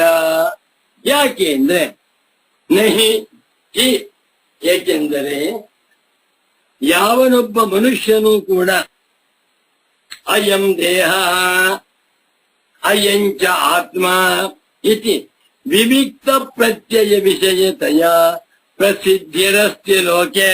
ನೋಡಿ, ಈಗ ನಾನು ಊಟ ಮಾಡಿದೆ, ನಾನು ಸ್ನಾನ ಮಾಡಿದೆ, ನಾನು ಸಂಧ್ಯಾ ವಂದನೆ ಮಾಡಿದೆ, ನಾನು ಪೂಜೆ ಮಾಡಿದೆ, ನಾನು ತಿಂಡಿ ತಿಂದೆ ಎಲ್ಲ ಹೇಳ್ತಾ ಇವನ್ನ. ಈ ವ್ಯವಹಾರವನ್ನ ಮಾಡುವಾಗ ಈ ದೇಹ ಇದು ನಾನಿಂದ ಅಂತೇಳಿ ಎರಡು ವಿವಿಧ ಕಾಣಿಸ್ತಾ ಇದೆಯಾ? ಅಯಂ ದೇಹ, ಇದು ದೇಹ. ದೇಹ ಅನ್ನುವಂತಹ ಶಬ್ದಕ್ಕೆ ಮಾಂಸಪಿಂಡಾತ್ಮಕವಾಗಿ ಸಪ್ತ ಧಾತುಗಳಿಂದ ಕೂಡಿಕೊಂಡಿರುವ ಪದಾರ್ಥ. ನಾನಿಂಥವನು ಅಂತ ಯಾರಾದ್ರೂ ಮಾಡ್ಕೊಂಡಿದಾರ? ನಾನ್ ಬಂದೆ ಅಷ್ಟೇ. ನಾನು ಸ್ಕೂಲ್ ಹೋಗಿದ್ದೆ, ನಾನು ಟಿವಿ ನೋಡಿದೆ. ಆ ವ್ಯವಹಾರದಲ್ಲಿ ಯಾರು ಕೂಡ ಇದು ದೇಹ ನಾನಿಂಥವನು ಎಂದು ಬಿಡಿ ಬಿಡಿಯಾದಂತಹ ಪ್ರತ್ಯಯಕ್ಕೆ ವಿಷಯವನ್ನಾಗಿ ಮಾಡಿಕೊಂಡು ದೇಹಾಧ್ಯಾಸವನ್ನು ಮಾಡಿಕೊಂಡಿದ್ದಾರ? ಖಂಡಿತ ಇಲ್ಲ. ನಾನು ಬಂದೆ ಎನ್ನುವಾಗ ನಮಗೆ ದೇಹವೇ ನಾನು ಆಟೋಮೆಟಿಕ್ ಆಗ್ಬಿಟ್ಟಿದೆ. ಅಲ್ಲಿ ದೇಹ ಅಂತಂದ್ರೆ ಇಂಥದ್ದು ಎಂದು ವಿವಿಕ್ತ ಪ್ರತ್ಯಯಕ್ಕೆ ವಿಷಯತ್ವವಾಗಿರುವುದೆಲ್ಲಿಯೂ ನೋಡಿದ್ರೆ ಕಂಡಿದೆ. ನೋಡಿ, ಏಕೆಂದರೆ ಅಯಂ ದೇಹ, ಇದು ಶರೀರ, ಅಹಂಚ ಆತ್ಮ, ನಾನು ಆತ್ಮ. ನಾನು ಪಾಠವನ್ನು ಮಾಡಿದೆ ಅಂತ ನಾನು ಎನ್ನುವಾಗ ಈ ಶರೀರ ಅಂತಂದ್ರೆ ಹೀಗಿದೆ ಹೀಗಿದೆ, ನಾನು ಅಂತಂದ್ರೆ ಆತ್ಮ ಅಂತ ಮಾತನಾಡಿದವನು ಅಂತ ಯಾರು ಮಾಡ್ತಾರೆ. ನಾನು ಊಟ ಮಾಡಿದೆ, ನಾನು ಪಾಠ ಮಾಡ್ತೇನೆ, ನಾನು ಸ್ಕೂಲ್ ಹೋಗ್ತೇನೆ ಇತ್ಯಾದಿ ವ್ಯವಹಾರದಲ್ಲಿ ನೀನ್ ಹೇಳುವಂತೆ ವಿವಿಕ್ತ ಪ್ರತ್ಯಯಕ್ಕೆ ವಿಷಯತ್ವ ಎನ್ನುವಂತಹದ್ದು ಆತ್ಮನಲ್ಲೂ ಇಲ್ಲ, ದೇಹದಲ್ಲೂ. ಅಯಂ ದೇಹ, ಇದು ದೇಹ ಹೀಗಿದೆ. ಅಯಮಾತ್ಮ ಇತಿ ವಿವಿಕ್ತ ಪ್ರತ್ಯಯ ವಿಷಯತೆಯ ಪ್ರಸಿದ್ಧಿ ಲೋಕೆ ನಾಸ್ತಿ. ಅರ್ಥ ಆಯ್ತಲ್ವೇ? ಯಾರು ಈ ಹಳ್ಳಿಯ ರೈತರು ಎಲ್ಲಿಗೆ ಹೋಗ್ಯೋ? ನಾ ಜಮೀನ್ ಹೋಗಿದ್ದೆ, ಏನ್ ತಂದ್ಯೋ? ತೆಂಗಿನಕಾಯಿ ತಂದೆ ಅಂತ. ಅವನಿಗೆ ನಾನು ಎನ್ನುವಾಗ ಈ ದೇಹವನ್ನ ನಾನು ಅಂತ ಮಾಡ್ಕೊಂಡಿದ್ದೇನೆ. ದೇಹ ಅಂತಂದ್ರೆ ಇಂಥದ್ದು ಯಾರಿಗೂ ಗೊತ್ತಿಲ್ಲ. ಪಂಡಿತೋತ್ತಮರಾದ ನೀವು ವಿಮರ್ಶೆ ಮಾಡಿ ಹೇಳಬೇಕೆ ಹೊರತು ಅಹಂ ಆಗತ ಎನ್ನುವಾಗ ಇಲ್ಲಿ ದೇಹವನ್ನ ಅಥವಾ ಆತ್ಮನನ್ನ ವಿವಿಕ್ತ ಪ್ರತ್ಯಯಗಳಿಗೆ ವಿಷಯನಾಗಿದ್ದಾನೆ ಯಾರು ತಿಳ್ಕೊಂಡಿಲ್ಲ. ಅಥಚ ಭವತಿ, ಆದರೂ ಅಥಚ ಅಂದ್ರೆ ನೆವರ್ ದೆಲೆಸ್, ಹಾಗಾದರೂ ಭವತಿ ಆಗಿದೆ. ಏನು? ತಯೋರಧ್ಯಾಸ, ದೇಹಕ್ಕೂ ಆತ್ಮನಿಗೂ ಅಧ್ಯಾಸ ಸಾರ್ವತ್ರಿಕವಾಗಿ. ತುಂಬಾ ಬುದ್ಧಿವಂತ, ನೊಬೆಲ್ಲಾರಿ, ಮಹಾಮೇಧಾವಿ, ಮಹಾಪ್ರಜ್ಞ, 1000 ಪುಸ್ತಕ ಬರೆದಿದ್ದಾನೆ, ಲಕ್ಷಾಂತರ ಪ್ರವಚನ ಮಾಡಿದ್ದಾನೆ, ಮಹಾಮೇಧಾವಿ. ಅವನಿಗೂ ದೇಹಾಧ್ಯಾಸ ಉಂಟು. ಒಬ್ಬ ಹಳ್ಳಿ ರೈತ, ಏನೂ ಗೊತ್ತಿಲ್ಲ, ಸಂಸ್ಕೃತ ಗೊತ್ತಿಲ್ಲ, ವ್ಯಾಕರಣ ಗೊತ್ತಿಲ್ಲ, ವೇದಾಂತ ಗೊತ್ತು, ಅವನಿಗೂ ಅಧ್ಯಾಸವೇ. ಈಗ ಬುದ್ಧಿವಂತನಾದ ದೇಹಾಧ್ಯಾಸವುಳ್ಳವನಿಗೆ ಬೇಕಾದ್ರೆ ವಿಮರ್ಶೆ ಮಾಡಿ ನೀವು ಅವನಿಗೆ ಅಹಂನಲ್ಲಿ ದೇಹದಲ್ಲಿ ಪ್ರಸಿದ್ಧಿ ಇದೆ ಅಂತ ಹೇಳ್ಬಹುದು. ಹಳ್ಳಿಯ ರೀತಿಯಲ್ಲಿ ಗೊತ್ತಿಲ್ವಲ್ಲ. ಆದರೂ ಕೂಡ ತಯೋರಧ್ಯಾಸ, ತಯೋ ದೇಹ ಆತ್ಮನೋ, ಎಷ್ಟು ತಿಳಿಯಾಗಿ ಬರೀತಾರೆ ಗುರುಗಳು. ಅಥಚ, ಆದರೂ ಕೂಡ ತಯೋ ದೇಹ ಆತ್ಮನೋ ಅಧ್ಯಾಸ. ಈಗ ದೇಹ ಲೋಕ ಪ್ರಸಿದ್ಧಿಯಾಗೇನಿಲ್ಲ. ಯಾರು ಅಧ್ಯಾಸ ಮಾಡಿಕೊಳ್ಳುವಾಗ ಇದು ಶರೀರ, ಇದು ನಾನು ಮಾಡ್ಕೊಂಡಿದ್ದಾರ? ಇಲ್ಲ. ಆದರೂ ಅಧ್ಯಾಸವಂತೂ ಆಗಿಬಿಟ್ಟು ಈ ತಯೋರಧ್ಯಾಸ ದೇಹ ಆತ್ಮನೋ ಆತ್ಮದೇಹಯೋ ಅಧ್ಯಾಸ ಆಗಿದೆ ಎನ್ನುವುದು ಸರ್ವ ಸಂಪ್ರತಿಪನ್ನಮೇತತೆ. ಶ್ರೀರಾಮಚಂದ್ರ ಸರ್ವ ಸಂಪ್ರತಿಪನ್ನಂ, ಎಲ್ಲರೂ, this is a well known fact to all people. ಸಂಪ್ರತಿಪನ್ನಂ ಅಂದ್ರೆ ಚೆನ್ನಾಗಿ ತಿಳಿದಿದೆ. ಸರ್ವ ಸಂಪ್ರತಿಪನ್ನಂ, ಎಲ್ಲರಿಗೂ ಚೆನ್ನಾಗಿ ತಿಳಿದಿರುವಂತ ವಿಚಾರ. ಅನ್ಯತ್ರ ವೇದ ವಾಕ್ಯ ಬೌದ್ಧ ಚಾರ್ವಾಕಾದೇ ಇರಬೇಕು. ಮತ್ತೊಮ್ಮೆ ಒಂದು ಅರ್ಥವನ್ನು ಹೇಳ್ತೇನೆ. ಅಥಚ, ಆದರೆ ತಯೋರಧ್ಯಾಸ, ದೇಹಕ್ಕೂ ಆತ್ಮನಿಗೂ ಅಧ್ಯಾಸವಾಗಿದೆ ಎನ್ನುವಂತಹದ್ದು ಸರ್ವ ಸಂಪ್ರತಿಪನ್ನಮೇತತ್, ಎಲ್ಲರಿಗೂ ಒಪ್ಪಿಗೆಯಾಗಿದೆ. ಇವರನ್ನೇ ಬಿಟ್ಟು ಅನ್ಯತ್ರ, ಇದು ಪಂಚಮಿ ಏಕವಚನ. ಅನ್ಯತ್ರ ರಾಮಾತ್, ಅನ್ಯತ್ರ ದಶರಥಾತ್, ಅನ್ಯತ್ರ ರಾಮಾಯಣಾತ್, ಅನ್ಯತ್ರ ಶಂಕರಾತ್. ಹಾಗಿಲ್ಲಿ ಅನ್ಯತ್ರ ವೇದ ಭಾಷ್ಯ ಬೌದ್ಧ ಚಾರ್ವಾಕಾದೇ. ಚಾರ್ವಾಕ ಶಬ್ದ ಇಲ್ಲಿ ಚಾರ್ವಾಕ ಪುಲ್ಲಿಂಗ, ಚಾರ್ವಾಕಾದಿ ಪುಲ್ಲಿಂಗ, ಚಾರ್ವಾಕಾದೇ ಪಂಚಮಿ ಏಕವಚನ.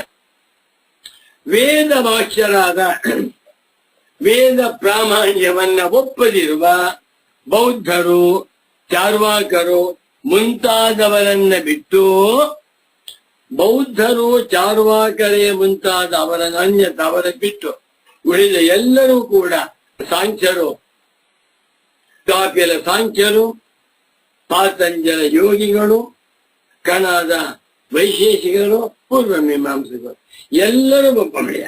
ಏನಂತ? ದೇಹವನ್ನ ಆತ್ಮ ಅಂತ ಎಲ್ಲರೂ ತಿಳ್ಕೊಂಡಿದ್ದಾರೆ ಅಂತ. ಇಬ್ಬರು ಮಾತ್ರ ಒಪ್ಕೊಂಡಿಲ್ಲ.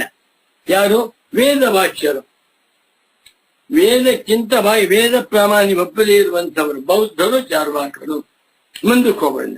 ಅತಃ, ಎಷ್ಟು ಬಿಗಿಯಾಗಿದೆ ಲ್ಯಾಂಗ್ವೇಜ್. ಅತಃ, ಆದ್ದರಿಂದ ನ ವಿವಿಕ್ತ ಪ್ರತ್ಯಯ ವಿಷಯತ ನಿಯತಂ ಸಮಪೇಕ್ಷ್ಯತೆ ಅಧ್ಯಾಸ ಇತಿ ಅವಶ್ಯಂ ಅಂಗೀಕರ್ತವ್ಯಂ ಭವತಾಪಿ.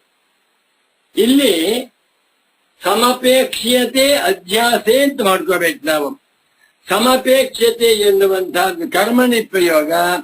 ಅಧ್ಯಾಸ ಪ್ರಥಮ ಏಕವಚನವಾದರೆ ಸಮಪೇಕ್ಷತೆ ಅಂತ ಮಾಡ್ಬೇಕು.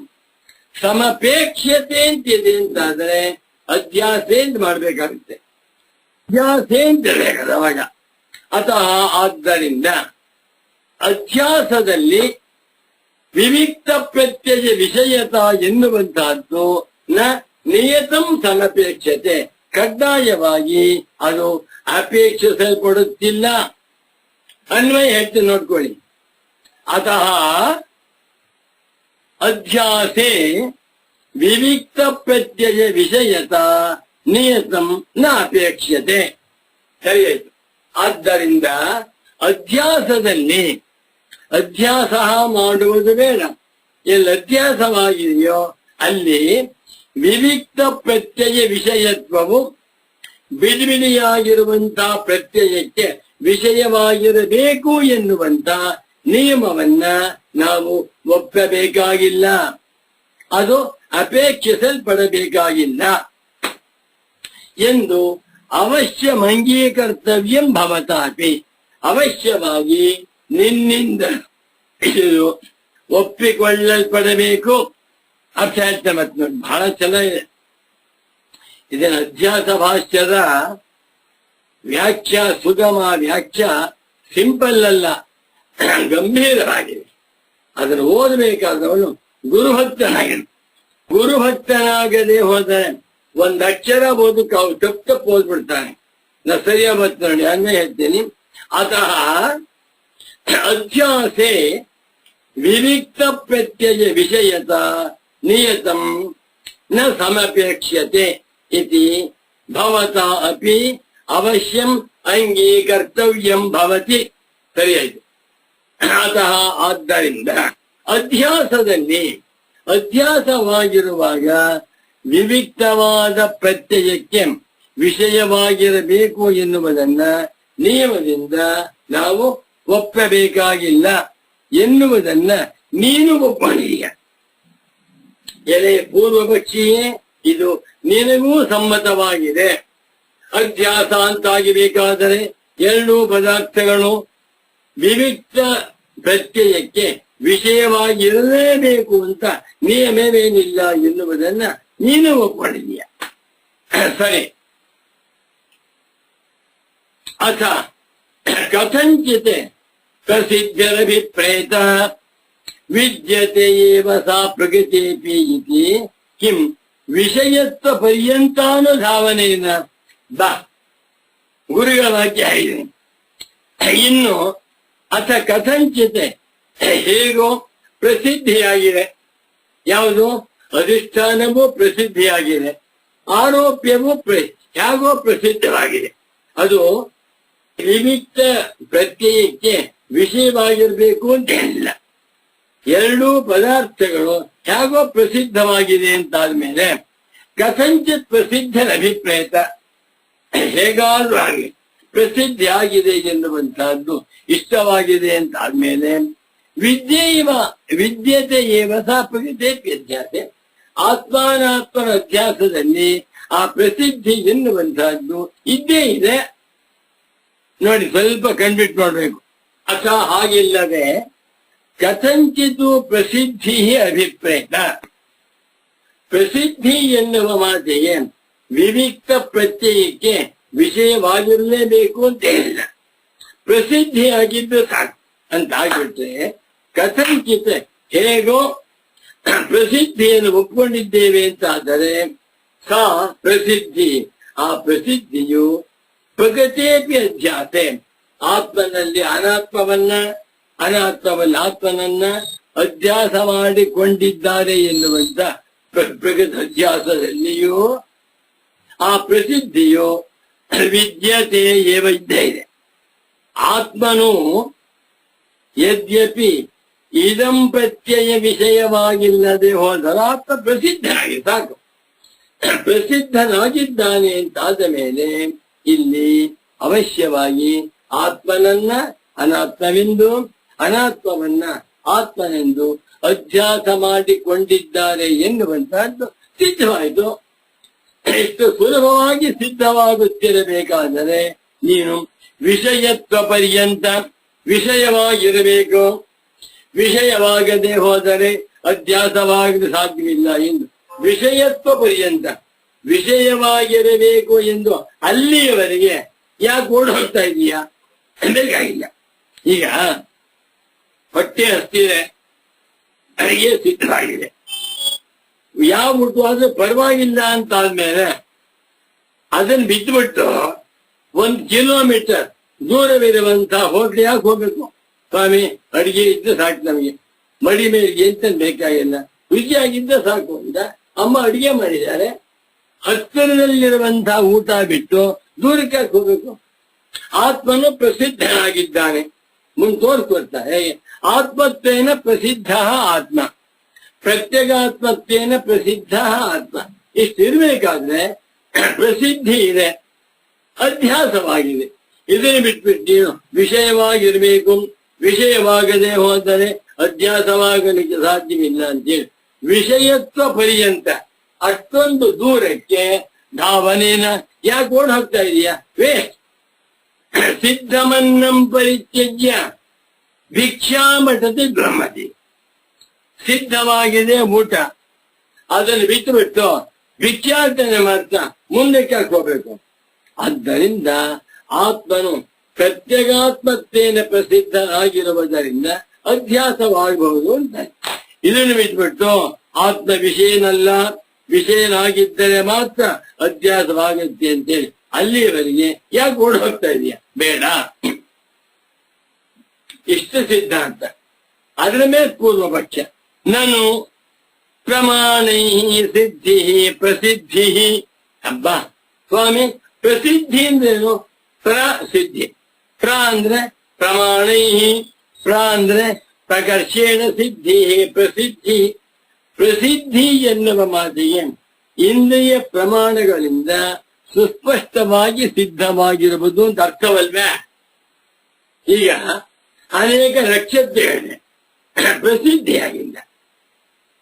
ಇನ್ನು ಮೂಲ ವಿದ್ಯಾವಾದ ಅಂತ ಹೇಳ್ತಾರೆ. ಅದು ಶಾಂಕರ ಭಾಷೆಗಳಲ್ಲಿ ಪ್ರಸಿದ್ಧಿಯಾಗಿಲ್ಲ. ಪ್ರಸಿದ್ಧಿ ಅಂದ್ರೇನು? ಪ್ರಮಾಣಗಳಿಂದ ಯಾವುದು ಸಿದ್ಧವಾಗಿದೆಯೋ ಅದು ಪ್ರಸಿದ್ಧಿ ಅಂತ ಹೆಸರು.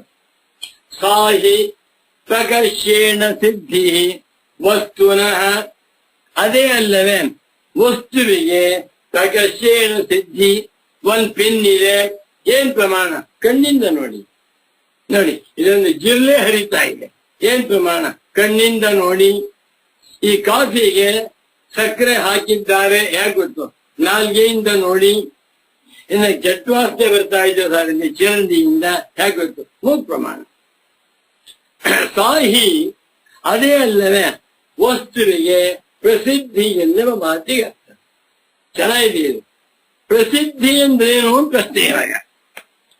ಪ್ರಸಿದ್ಧಿ ಎನ್ನುವ ಮಾತಿಗೆ ಪ್ರಸಿದ್ಧಿ, ಪ್ರ ಅಂದ್ರೆ ಪ್ರಮಾಣಿ, ಪ್ರ ಎಂದರೆ ಪ್ರಕರ್ಷ. ಪ್ರಮಾಣಗಳಿಂದ ಯಾವುದು ಸಿದ್ಧಿಯಾಗಿದೆಯೋ ಅದು ಪ್ರಸಿದ್ಧಿ. ಅದೇ ಅಲ್ಲವೇ ವಸ್ತುವಿಗೆ ಪ್ರಸಿದ್ಧಿ ಎನ್ನುವಂತಹದ್ದು. ಪ್ರಕರ್ಷಕತ್ವಂಚ ಸಿದ್ಧೇ ಸಂಶಯ ವಿಪರ್ಯಯ ಅಸಂಬಂಧೇನ ಯಥಾರ್ಥ ರೂಪತಾ ಏವ ಇತಿ ಕಥಂ ಸರ್ವ ಪ್ರಮಾಣ ಗೋಚರಸ್ಯ ಪ್ರಸಿದ್ಧಿ. ಬ್ಯೂಟಿಫುಲ್ ಆಗಿದೆ. ಓದ್ತಾ ಬ್ರಹ್ಮಾನಂದ ನಮಗೆ ಪೂರ್ವ ಪಕ್ಷಿ ಕೇಳ್ತಾ ಇದ್ದಾನೆ, ಪ್ರಕರ್ಷತ್ವವೆಂದರೇನು? ನೋಡಿ ಇಲ್ಲಿ ಪ್ರಸಿದ್ಧಿ ಪ್ರಮಾಣಿ ಪ್ರಕರ್ಷೇಣ ಸಿದ್ಧಿ ಪ್ರಸಿದ್ಧಿ. ಪ್ರಕರ್ಷಕತ್ವ ಅಂದ್ರೆ ಚೆನ್ನಾಗಿ ಸಿದ್ಧಿಯಾಗಿದೆ. ಚೆನ್ನಾಗಿ ಅಂದ್ರೇನು? ಸಂಶಯ ಜ್ಞಾನ, ವಿರುದ್ಧ ಜ್ಞಾನ, ಇದರ ಸಂಬಂಧವಿಲ್ಲದೆ ಯಥಾರ್ಥ ರೂಪತ ಏವ, ಪದಾರ್ಥವು ಹೇಗಿದೆಯೋ ಹಾಗೆ ಅರ್ಥವಾದರೆ ಅದಕ್ಕೆ ಹೆಸರು ಪ್ರಸಿದ್ಧಿ. ಹೀಗಿರ್ಬೇಕಾದ್ರೆ ಕಥಂ ಸರ್ವ ಪ್ರಮಾಣ ಗೋಚರಸ್ಯ, ಯಾವ ಪ್ರಮಾಣಗಳಿಗೂ ಗೋಚರನಾಗದೇ ಇರುವಂತ ಆತ್ಮನ ಪ್ರಸಿದ್ಧಿ ಆಗಿದೆ. ಅಬ್ಬಾ,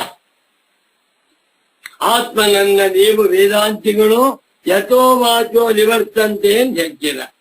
ನ ತತ್ತ ಚಕ್ಷುರ್ಗಚ್ಚತಿ ನ ವಾಗ್ಗಚ್ಚತಿ ನೋ ಮನಃ ಅಂತ ಹೇಳ್ತೀರ. ಆತ್ಮನನ್ನ ನ ಸಂದೃಶೇ ತಿಷ್ಠತಿ ರೂಪವಸ್ಯ ನ ಚಕ್ಷುಷಾ ಪಶ್ಯತಿ ಕಶ್ಚನೈನಂ ಅಂತ ಹೇಳ್ತೀರ. ಆತ್ಮನನ್ನ ಕಣ್ಣುಗಳಿಂದ ನೋಡಲು ಸಾಧ್ಯವಿಲ್ಲ, ಕಿವಿಗಳಿಂದ ಕೇಳಲು ಸಾಧ್ಯವಿಲ್ಲ, ಮನಸ್ಸಿನಿಂದಲೂ ಕೂಡ ವಿಚಾರ ಮಾಡಲು ಸಾಧ್ಯವಿಲ್ಲ ಎಂದು ಆತ್ಮನನ್ನ ಸರ್ವ ಪ್ರಮಾಣ ಅಗೋಚರ, ಯಾವ ಪ್ರಮಾಣಗಳಿಗೂ ಗೋಚರನಲ್ಲ ಅಂತೀರ. ಇಂಥ ಆತ್ಮನಿಗೆ ಪ್ರಸಿದ್ಧಿ ಎಂದೇನು? ಪ್ರಕರ್ಷೇಣ ಪ್ರಮಾಣ ಸಿದ್ಧಿ. ಪ್ರಮಾಣಗಳಿಂದ ಸಂಶಯ ಜ್ಞಾನ ವಿರೋಧ ಜ್ಞಾನವಿಲ್ಲದಂತೆ ಆತ್ಮಸ್ವರೂಪ ಇರುವಂತೆ ತಿಳಿಯಬೇಕು. ಪ್ರಮಾಣವೇ ಇಲ್ವಲ್ಲ. ಆತ್ಮನನ್ನರಿಯುವುದಕ್ಕೆ ಪ್ರಮಾಣ ಉಂಟಾ? ಇಲ್ಲ. ಆತ್ಮನನ್ನು ಇರುವಂತೆ ತಿಳಿಯುವುದಕ್ಕೆ ಸಾಧ್ಯವಾಗ್ತಾ ಇದೆಯಾ? ಇಲ್ಲ. ಅಂದ ಮೇಲೆ ಆತ್ಮನ ಪ್ರಸಿದ್ಧಿ ಎನ್ನುವುದೇ ತಪ್ಪಾಯ್ತಲ್ಲ ಶ್ರೀರಾಮಚಂದ್ರ. ಆದ್ದರಿಂದ ಅಧ್ಯಾಸವಾಗಲಿಕ್ಕೆ ಸಾಧ್ಯವಿಲ್ಲ. ಪ್ರಕರ್ಷಕತ್ವಂಚ ಸಿದ್ಧೇ, ಸಿದ್ಧಿಯ ಪ್ರಕರ್ಷವಾಗಿರಬೇಕು ಅಂತಂದ್ರೆ ಅದರಲ್ಲಿ ಸಂಶಯ ವಿಪರ್ಯಯ ಅಸಂಬಂಧಿ, ಸಂಶಯ ಜ್ಞಾನವಾಗಲಿ ವಿಪರ್ಯಯ ಜ್ಞಾನವಾಗಲಿ ಇರದೆ ಯಥಾರ್ಥ ರೂಪತ ಏವ, ವಸ್ತು ಹೇಗಿದೆಯೋ ಹಾಗೆ ತಿಳಿಯುವುದಕ್ಕೆ ಪ್ರಸಿದ್ಧಿ ಅಂತದ್ದು. ಇನ್ನು ಸರ್ವ ಪ್ರಮಾಣ ಅಗೋಚರಸ್ಯ ಆತ್ಮನಃ, ಇಂಥ ಪ್ರಸಿದ್ಧಿ ಯಾವ ಪ್ರಮಾಣಗಳಿಗೂ ಗೋಚರನಾಗದೇ ಇರುವಂತ ಆತ್ಮನಿಗೆ ಹೇಗೆ ಸ್ವಯಂ ಹೊಂದುತ್ತೆ? ದೇಹಾತ್ಮಾಧ್ಯಾಸೇತು ಪ್ರಸಿದ್ಧಿ ಅಸ್ತಿ ಅಸ್ಯಾತ್ಮನಃ ಅಹಂ ಪ್ರತ್ಯಯ ವಿಷಯತೆಯ ಕವತು ಅಹಂ ಪ್ರತ್ಯಯ ವಿಷಯತಾಮಪಿ ಅಪನ್ನುವಾನಸ್ಯ ಕಥಂ ಪ್ರಸಿದ್ಧಿ ಆತ್ಮನಃ ಇತ್ತೀಚೆಗೆ ದಬಾಯಿಸ್ತಾ ಇದ್ದಾನೆ. ಬಹಳ ಚೆನ್ನಾಗಿದೆ. ದೇಹಾತ್ಮಾಧ್ಯಾಸ ಒಂದು, ಇನ್ನೊಂದು ಆತ್ಮಾನಾತ್ಮಾಧ್ಯಾಸ ಮತ್ತೊಂದು. ದೇಹಾತ್ಮಾಧ್ಯಾಸದಲ್ಲಾದ ಪ್ರಸಿದ್ಧಿ ಇದೆ. ದೇಹ ಅಂತಂತಿದೆ, ಪ್ರಮಾಣಗಳು ಕಾಣಿಸ್ತಾ ಇದೆ, ದೇಹವನ್ನ ಯಾರು ಇಲ್ಲ ಅಂತ ಹೇಳ್ತಾ ಇಲ್ಲ. ದೇಹಾತ್ಮಾಧ್ಯಾಸೇತು ದೇಹವನ್ನೇ ನಾನು ಎಂದು ತಿಳಿದುಕೊಂಡಿರುವ ಅಧ್ಯಾಸದಲ್ಲಾದರೂ ಪ್ರಸಿದ್ಧಿ ಅಸ್ತಿ, ಪ್ರಸಿದ್ಧಿಯೂ ಇದೆ. ಕಣ್ಣಿಗೆ ಶರೀರ ಕಾಣ್ತಾ ಇದೆ, ಕೈಗಳಿಂದ ಮುಟ್ತಾ ಇದ್ದೇವೆ, ಎಲ್ಲ ನೋಡ್ತಾ ಇದೆ, ಪ್ರಸಿದ್ಧಿ ಇದೆ. ಅಸ್ತಿ ಆತ್ಮನಃ ಅಹಂ ಪ್ರತ್ಯಯ ವಿಷಯದಯ, ಆತ್ಮನೂ ಕೂಡ ಅಹಂ ಪ್ರತ್ಯಯಕ್ಕೆ ವಿಷಯನಾಗಿರುವುದರಿಂದ ದೇಹಾತ್ಮಾಧ್ಯಾಸ ಪ್ರಸಿದ್ಧಿ ಇದೆ. ಆದರೆ ತವತು ಸಿದ್ಧಾಂತಿಯಾದ ನಿನಗಾದರೂ ಅಹಂ ಪ್ರತ್ಯಯ ವಿಷಯತಾಮಪಿ ಅಪನ್ನುಮಾನಸ್ಯ, ಶ್ರೀರಾಮಚಂದ್ರ ಸಿದ್ಧಾಂತಿಯಾದ ನೀನು ಆತ್ಮನಿಗೆ ಅಹಂ ಪ್ರತ್ಯಯ ವಿಷಯತ್ವವು ಇಲ್ಲ ಅಂತ ಹೇಳ್ತಾ ಇದೆಯಾ. ಅಹಂ ಪ್ರತ್ಯಯ ವಿಷಯತಾಮಪಿ, ನಾನು ಎನ್ನುವಂಥ ಪ್ರತ್ಯಯಕ್ಕೆ ವಿಷಯವಾಗಿರುವಿಕೆಯನ್ನು ಅಪನ್ನುವಾನಸ್ಯ ತಿಳಿದು ಹಾಕ್ತಾ ಇದೆಯಾ. ಆತ್ಮನು ಅಹಂ ಪ್ರತ್ಯಯಕ್ಕೆ ವಿಷಯನೂ ಅಲ್ಲ ಅಂತ ಹೇಳ್ತಾ ಇದೆ. ಇಂಥ ಆತ್ಮನನ್ನ ಪ್ರಸಿದ್ಧಿ ಎಂದೇನು? ಆತ್ಮನಿಗೆ ಪ್ರಸಿದ್ಧಿ ಎನ್ನುವಂತಹದ್ದು ಹೊಂದೋದಿಲ್ವಲ್ಲ. ಯಾವ ಪ್ರಸಿದ್ಧಿಯೇ ಇಲ್ಲವೋ ಅಧ್ಯಾಸವೂ ಇಲ್ಲ. ನ ತರ್ಹಿ ಪ್ರಮಾಣಾನಾಂ ಪ್ರಸಿದ್ಧಿ, ಆತ್ಮನ ವಿಷಯಕ್ಕೆ ಯಾವ ಪ್ರಮಾಣಗಳು ಪ್ರಸಿದ್ಧಿ ಆಗ್ತಾ ಇಲ್ಲ. ನಹಿ ಪ್ರಮಾಣ ವಿಷಯಕಾಣಿ ಪ್ರಮಾಣಾಂತರಾಣಿ ಸಂತಿ ಯೈಹಿ ಅಮೀಶಾಂ ಪ್ರಸಿದ್ಧಿ ಸ್ಯಾದಿತಿ. ನಿಧಾನವಾಗಿ ಓದ್ಕೊಂಡು ಜೀರ್ಣಿಸಿಕೊಳ್ಳೋಣ. ಇದನ್ನು ನೋಡ್ತಾ ಇದ್ರೆ ಸಚ್ಚಿದಾನಂದೇಂದ್ರ ಸರಸ್ವತಿ ಸ್ವಾಮಿಗಳ ಮಹಾತ್ಮ್ಯ ಎಲ್ಲರಿಗೂ ಅರ್ಥವಾಗುತ್ತೆ. ಅಂತ ಪೂಜ್ಯ ಸದ್ಗುರುಗಳ ಪರಮ ಪವಿತ್ರ ಪಾದ ಪದ್ಮಗಳಲ್ಲಿ ಈ ಉಪನ್ಯಾಸ ರೂಪವಾಗಿರುವಂತಹ ಪುಷ್ಪವನ್ನ ಸಮರ್ಪಿಸುತ್ತಾ ಇಲ್ಲಿಗೆ ಈ ಪ್ರವಚನವನ್ನ ಸಂಪನ್ನಗೊಳಿಸುತ್ತಿದ್ದೇನೆ. ನಮೋ ನಮಃ ಸದ್ಗುರು ಪಾದುಕಾಭ್ಯಾಂ.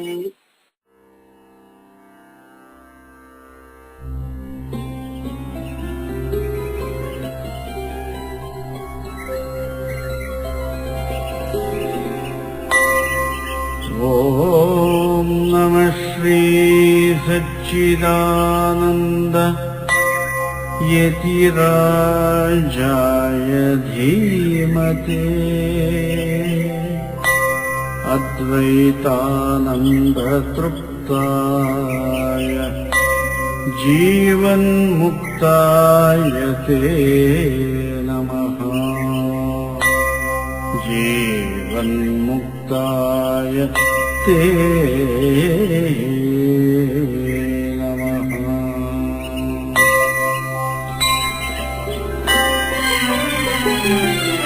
ಅಂತರಂಗದ ಕದವ ತೆರೆದು ನೋಡಯ್ಯ, ಅಂತರಂಗದ ಕದವ ತೆರೆದು ನೋಡಯ್ಯ, ಅಂತರಾತ್ಮನಯ್ಯವ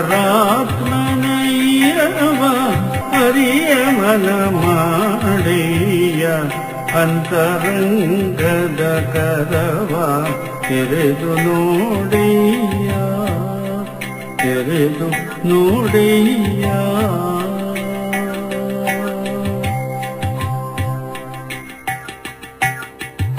ಈ ಕಣ್ಣು ಕಾಣದೆ ಆ ಜ್ಯೋತಿ ಬೆಳಕಂದೆ, ಈ ರಸನೆ ಹರಿಯದೆ ಆ ಗಣ್ಣ ಸವಿಯನ್ನೆ. ಈ ಕಣ್ಣು ಕಾಣದೆ ಆ ಜ್ಯೋತಿ ಬೆಳಕನ್ನೆ, ಈ ರಸನೆ ಹರಿಯದೆ ಆ ಗಣ್ಣ ಸವಿಯನ್ನೆ. ಈ ಕಿವಿಯು ಕೇಳದಿ ಓಂಕಾರ ಧ್ವನಿಯನ್ನೆ, ಈ ಮೂಗು ತಿಳಿಯದೆ ಜ್ಞಾನವಾಸನೆಯನ್ನೆ. ಈ ಕಿವಿಯು ಕೇಳದೆ ಓಂಕಾರ ಧ್ವನಿಯನ್ನೆ, ಈ ಮೂಗು ತಿಳಿಯದೆ ಜ್ಞಾನವಾಸನೆಯನ್ನೆ. ಅಂತರಂಗದ ಕರವ ತೆರೆದು ನೋಡಯ್ಯ, ತೆರೆದು ನೋಡಯ್ಯ.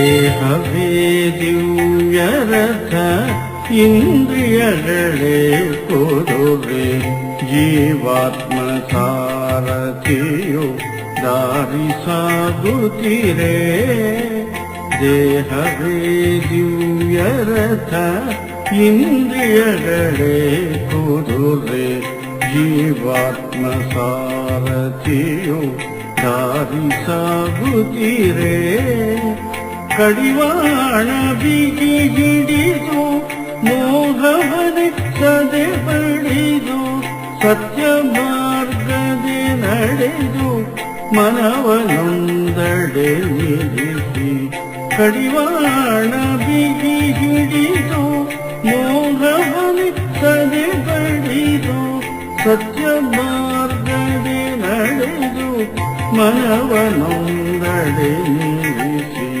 ಸತ್ಯ ಮಾರ್ಗದೆ ನಡೆದು ಮನವನೊಂದಡೆ ನಿಲ್ಲಿಸಿ ಅಂತರಂಗದ ಕರವ ತೆರೆದು ನೋಡಯ್ಯ ತೆರೆದು ನೋಡಯ್ಯ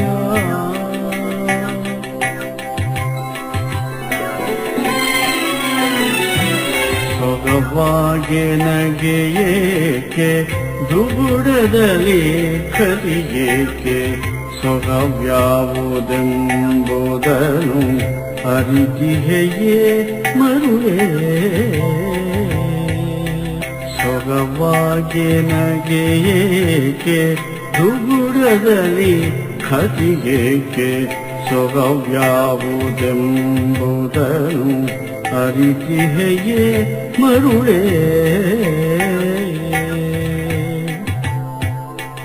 ಜಗಕ್ಕಾಗಿ ನೀನಿಹೆಯೋ ನಿನಗಾಗಿ ಜರವಿಹುದೋ ಒಗಟಿನ ಬಲೆಯನ್ನು ಅರಿವಂತ ನರನಾಗು ಜಗಕ್ಕಾಗಿ ನೀನಿಹೆಯೋ ನಿನ್ನಿಂದ ಜಗವಿಹುದೋ ಒಗಟಿನ ಬಲೆಯನ್ನು ಅರಿವಂತ ನರನಾಗು ಒಗಟಿನ ಬಲೆಯನ್ನು ಅರಿವಂತ ನರನಾಗು ಅಂತರಂಗದ ಕರವ ತೆರೆದು ನೋಡಯ್ಯ ಅಂತರಾತ್ಮನ ಇರವ ಅರಿಯ ಮನ ಮಾಡಯ್ಯ ಅಂತರಂಗದ ಕರವ ತೆರೆದು ನೋಡಯ್ಯ ತೆರೆದು ನೋಡಯ್ಯ ತೆರೆದು ನೋಡಯ್ಯ